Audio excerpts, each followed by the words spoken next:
Graça e paz a todos os amados. Obrigado por me receber aí em sua casa, no seu celular. Compartilhem, divulguem o nosso canal para que reflexões através da palavra do Senhor possam alcançar vidas em épocas de dificuldade. A reflexão de hoje ela está no livro de Coríntios, capítulo 2, versículo 9. Nós vamos ler e a palavra diz assim: mas, como está escrito, as coisas que os olhos não viu e o ouvido não ouviu, não subiram ao coração do homem, são as que Deus preparou para os que o amam. Através deste texto, com a permissão de Deus, eu trouxe uma reflexão onde nós vamos analisar 3 histórias da Bíblia. E a primeira delas, eu creio que todos já ouviram falar dela, até mesmo uma criança, até mesmo uma pessoa que não conheça as Escrituras já ouviu falar dessa história, que é a história de Noé. O que nós aprendemos com a história de Noé? Veja bem, meus irmãos, na época de Noé existia grande iniquidade sobre a terra. As pessoas estavam vivendo de qualquer jeito, não respeitavam a família, não respeitavam os princípios básicos que Deus assim nos deixou. Estava uma bagunça generalizada. Porém, a Bíblia nos relata que Deus viu um justo, que era Noé e a sua família. Eu te pergunto, quem enviou o dilúvio sobre toda a terra? Foi o homem? Foi o diabo? Ou foi Deus?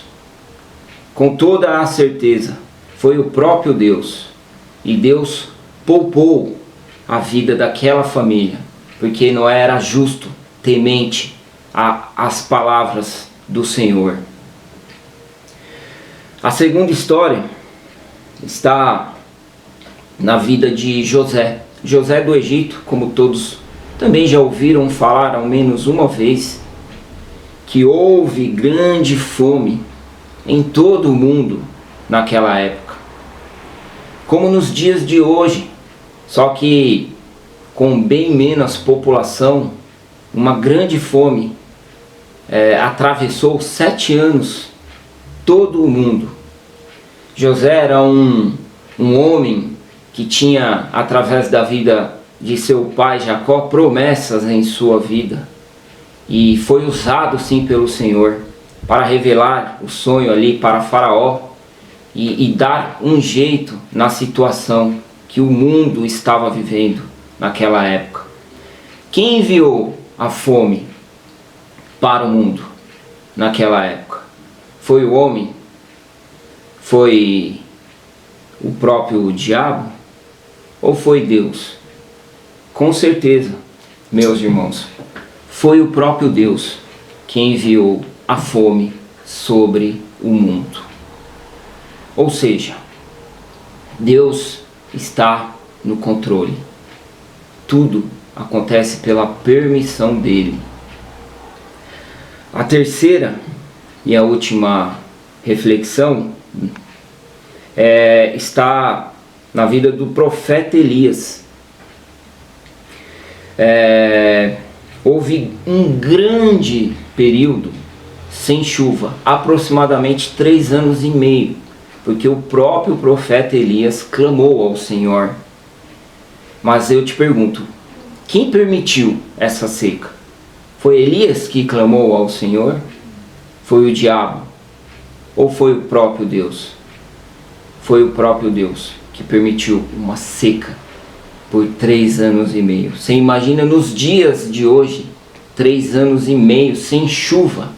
A população hoje é muito maior, as cidades são super desenvolvidas, necessitamos de água. Você imagina o caos que não iria transformar.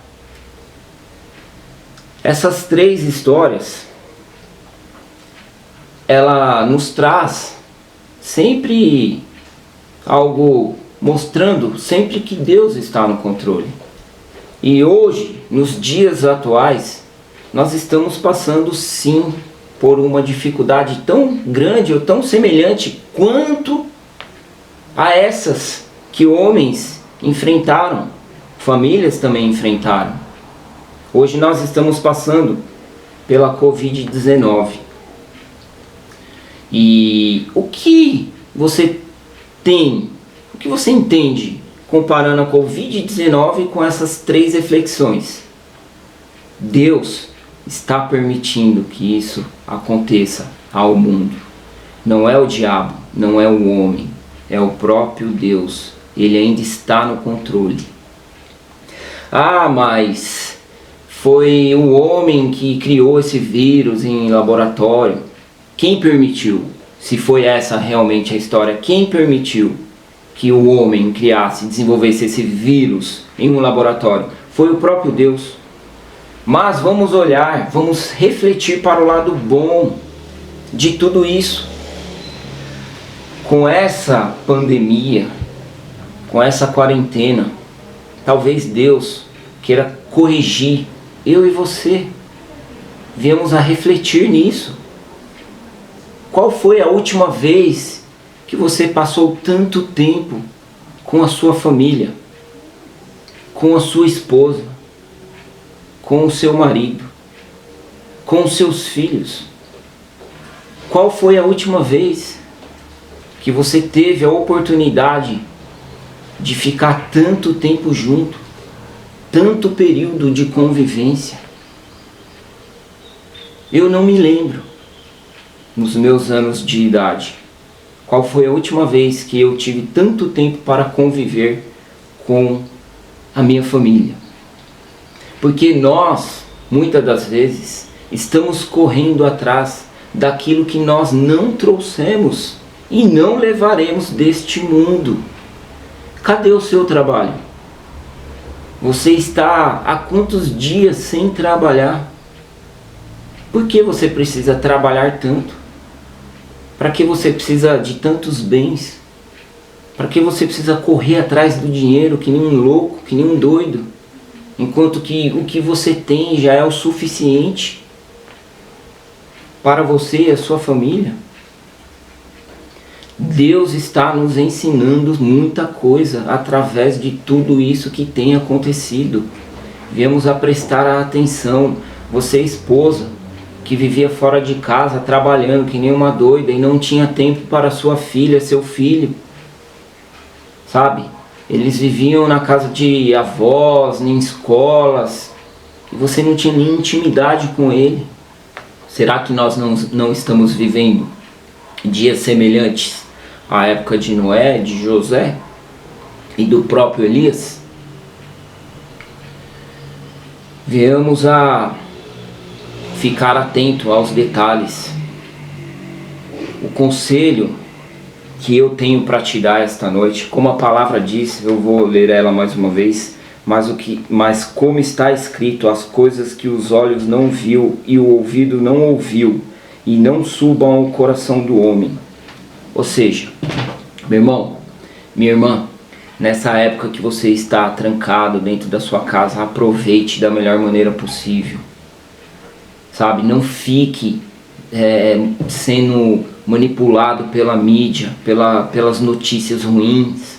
Saia um pouco das mídias sociais, saia um pouco das notícias da televisão, porque o que os seus olhos veem, o seu coração vai sentir.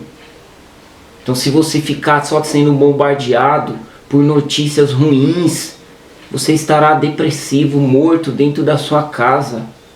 Use sua criatividade, brinque com seus filhos, leia. Se receber uma informação, talvez nem abra, ou se abrir, seja maduro o suficiente para investigar se aquela informação é verdade, é verdadeira ou não. São tantas as informações, aí sim eu creio que há o dedo do homem, que há o dedo do maligno por trás disso, para tirar a sua paz, para te deixar sem dormir, pensando como que eu vou pagar minhas contas, como vai ser o dia de amanhã. Olha, amado e amada, nós não sabemos se o amanhã existirá para nós. Então aproveitemos o dia de hoje. Aproveitemos a nossa família, os nossos filhos, os momentos que nós deixamos se perder ao longo do tempo, do passar dos anos, com tudo que a modernidade, com tudo que tem avançado e tem tirado o nosso bem maior, que é a nossa família, os nossos filhos. Esta foi a reflexão desta noite, deste dia. Deus ainda está no controle. Deus abençoe a sua casa, proteja a sua família. Não viva aflito. Viva um dia de cada vez.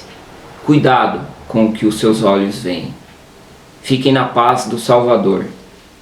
Amém.